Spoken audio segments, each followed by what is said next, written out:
حط فلتر على أفكارك. المكتئب دايما أفكاره سوداوية، أفكاره دايما ناحية أنا ماليش لازمة، الحياة ما فيهاش جديد، الناس ما بتحبنيش، أنا تقيلة على الناس، أنا فاشل، مفيش أمل ومفيش حاجة هتتغير. خليك واعي وفاهم كويس قوي إن مش كل الأفكار اللي بتمر في دماغنا هي أفكار حقيقية. وقت ما يجيلك أي فكرة سوداوية اكتبها في ورقة، وخلي الورقة دي قدامك وافضل باصص على الفكرة كده واسأل نفسك شوية أسئلة. السؤال الأول: هل الفكرة دي حقيقية؟ فكرة واقعية بجد ولا دي فكرة من الخيال؟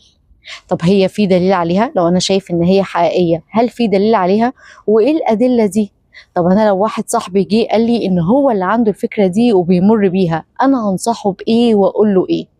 بعد ما تعمل كل ده هتلاقي 99% من أفكارك مش حقيقية أو مفيش عليها دليل أو ليها مبررات كتير أنت كان ممكن تقولها لصاحبك، فالأولى تقولها لنفسك.